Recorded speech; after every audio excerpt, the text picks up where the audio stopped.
But you did great. Like I said, the fans loved you. You gave out pins. Yeah. You know. I'll definitely do that again. Justin was nice enough, because apparently Justin's a big pin fan. Drew Wario is a big pin fan, and we were talking about pins and designs and whatnot, and he does a bunch of his own, and he actually uses a pin maker. I want to get a pin maker, and he uses a cheap one that I had seen middle of the road reviews on. He showed it to me, and it's decent. It was pretty nice. So I might actually get it, and if it's something that I stick with, I'll get a nicer one. But you print it out yourself and just press them in. Basically, yeah. The way the Badge a Minute one works is it's modular, and then you use a special press to press it, as opposed to having everything in a full press. So you print it out first, then you kind of put the paper on. You do that for all of them, but instead of it being a one-piece unit that you constantly turn them through, this is something where you open it up, put it whatever. So it's a bit more complex. Okay. But yeah, I do pins next year is what I'm getting. You sell them. Yeah, maybe I'll make $1 next year. Make $1 instead of, I went in 70 under. What'd you think of the vendor room? The vendor room was interesting. There was one booth, I don't remember the name of it, that was priced really nicely. They were actually either below or just slightly above us. Okay. But I would charge at the store in the vendor room. They were very comparable to what we charge in retail, and they were good. There was the import guy who was actually, as the convention wore on, his prices were better as I looked at them, especially when you take into account the current markets and the fact that he was really willing to haggle. He was willing to go down on a couple prices for me. So the one where you walk into the right? Where I got my 2 PC Engine games. Oh, yeah. the PC Engine one, because there was the other import one too. It's when you walk in directly to your right. Yeah, to your right. Oh, you're right. Carlson, I think his name was. Yeah, was Carlson. Yeah, okay. Carlson Madgear. And his prices were nice, and he was really willing to work. There was one place, I'm not going to mention them, but I'll just say that they get a lot of flack online at all the conventions they go to, that they were just charging fucking exorbitant prices. Well, the problem was this year versus last. If you saw it was called the MAGFest unbagging video last year. I bought a lot of stuff last year. I think I spent $250 to $300 on. Well, I spent about that much this year, but it was $250 to $300 worth of games, right? And boxes and manuals and a couple of handhelds. It was a lot of little things that I bought. Last year there was probably, I mean, it's not MAGFest's fault. They were sharing a lot of spaces here because there was a Sunday, an astronomical convention came there Sunday, so I think they had less vendor space to begin with, unfortunately. Right. But last year they had about double the amount of retro game vendors. They probably had about 10 last year. Yeah, there was only about 5 people actually selling games. And 5 including retroware, I think, about. It really was just about. Everything else was art, and it was all very cool, but it was just, I was surprised. The thing about MAGFest that probably surprised me the most was it's not really about games. No. It's about gaming culture. Yes. Which really, it was interesting. It was fun. And what that meant on a couple of levels was there was a lot of reverence for so-called YouTube celebrities, which struck me as odd. But it also meant that that was odd.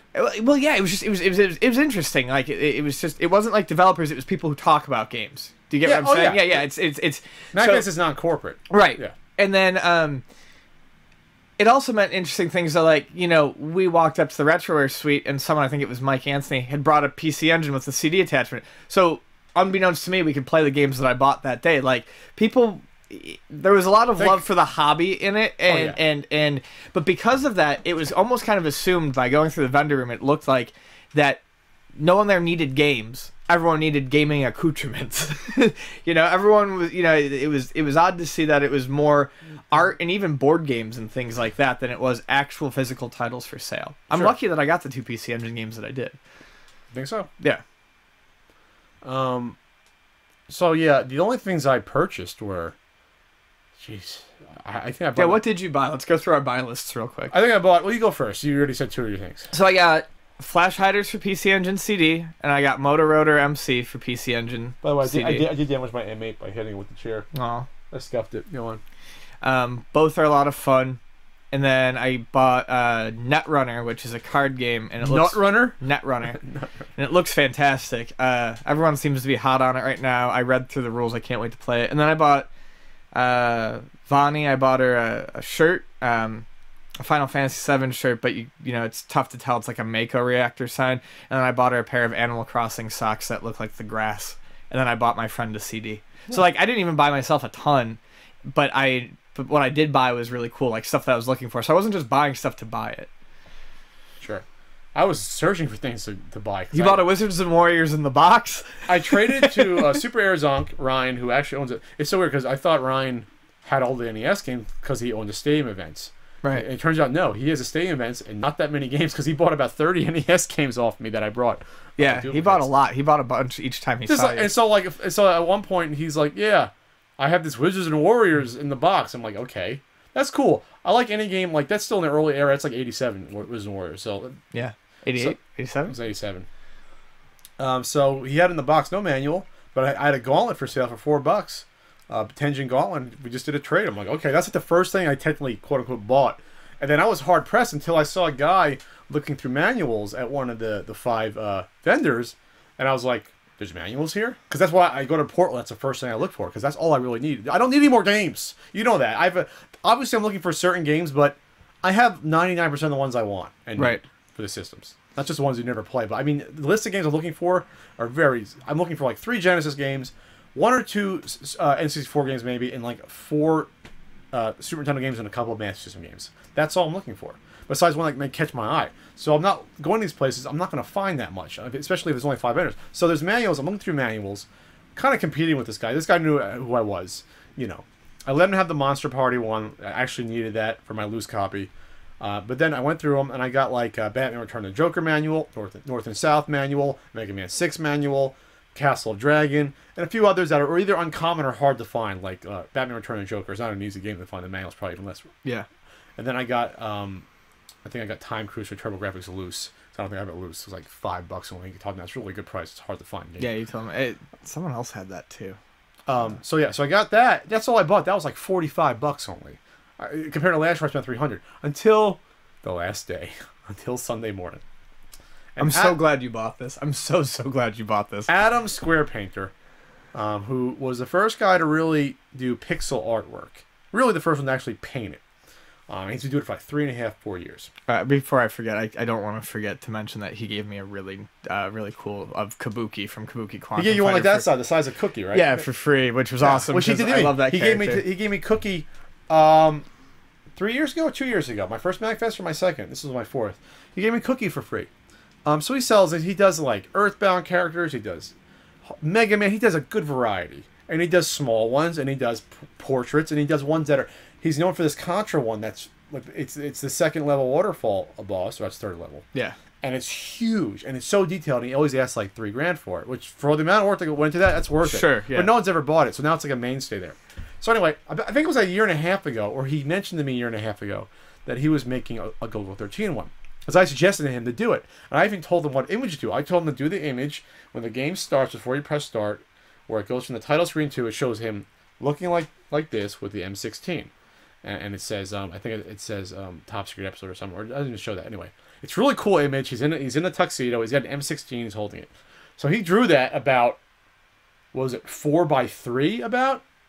It's big. It's like 4x3. Yeah. It's like that. It's sizable. It could be even bigger than that. It could be almost even 4.5 by 3.5. I would say 4x3, but whatever. It's a big painting. Big. Yeah, it's something that you hang tastefully over your couch in the living room. Yes, yeah. for those 14 U.S. Golgo 13 fans out there. So, so he drew that, and I think he was supposed to sell it during the year or last year because he had a buyer lined up. I think last year I said, yeah, for the price. I was like, it's a little pricey, blah blah blah. He said, that's all right. I did it for someone. They're gonna buy it. They never bought it. They backed out of the sale.